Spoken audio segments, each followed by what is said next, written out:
ایک حدیث پاک ہے کہ کل قیامت کا میدان ہوگا نا،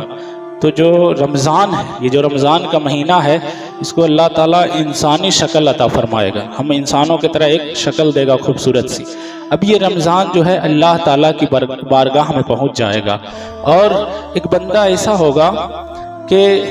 جو روزہ تو رکھتا ہوگا لیکن اس کے اور بھی گناہوں کی وجہ سے اسے جہنم میں جانے کا فیصلہ اس کے لیے ہو جائے گا، جہنم میں جانے کا حکم ہو جائے گا۔ تو رمضان انسانی شکل میں دوڑتے ہوئے وہاں پہنچے گا اللہ کی بارگاہ میں، اور فرمائے گا مولا تجھے پتا ہے، تو سب جانتا ہے، تو مالک ہے، ہر چیز کا تجھے علم ہے، تجھے پتا ہے کہ کتنی گرمیوں کے دن تھے، لیکن اس کے باوجود بھی یہ چاہتا تو چھپ کر کھا سکتا تھا، یہ چاہتا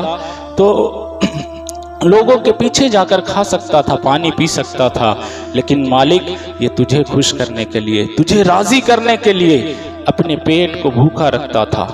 اپنے آپ کو بیمار تو کر لیا تھا، لیکن مولا اس نے کبھی روزے کو نہیں توڑا تھا۔ یا اللہ تو میری سفارش کو قبول فرما اس کے حق میں، اور جس نے مجھے رکھا تیرے لیے، تجھے خوش کرنے کے لیے، اس کے گناہوں کو معاف فرما کر اسے جنتی بنا دے۔ اللہ تعالیٰ اپنے شان کے مطابق مسکرائے گا اور کہے گا کہ جا میں نے تیری سفارش کو قبول کی ہے اور اسے جنتی بنا دیا ہے۔ اسی طرح سے جو ہم تراویح پڑھتے ہیں نا، تو قرآن بھی انسانی شکل میں آئے گا، قرآن کو بھی انسانی شکل دی جائے گی، اور ٹھیک یہی معاملہ تراویح پڑھنے والے کے ساتھ بھی ہوگا کہ اسے بھی جہنم کا حکم دیا جائے گا۔ قرآن پہنچے گا، کہے گا مولا دن بھر روزہ رکھنے کے بعد ہمت ٹوٹ چکی تھی، افطاری کرنے کے بعد بدن میں سنسناہٹ آ جاتی ہے، دل بالکل نہیں کرتا ہے، اندینہ ہم 17 رکعت عشاء کی نہیں پڑھ پاتے مولا، لیکن رمضان میں تیرا یہ بندہ 37 رکعت تراویح کی ساتھ میں 20 رکعت نماز پڑھتا تھا، بدن چور چور ہو جاتا تھا، دل نہیں کرتا تھا کہ ہم جا کر نماز پڑھے،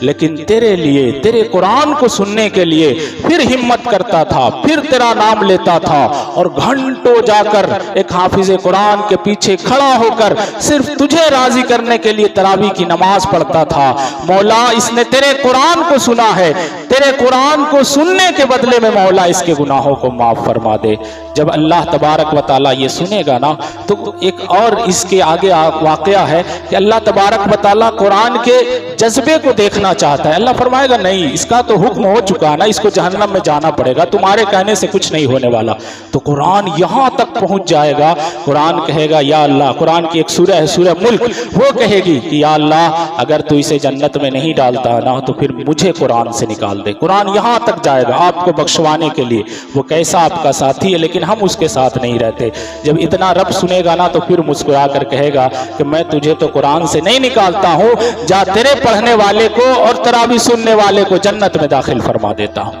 تو یہ تو آپ کے ایسے ساتھی رمضان اور قرآن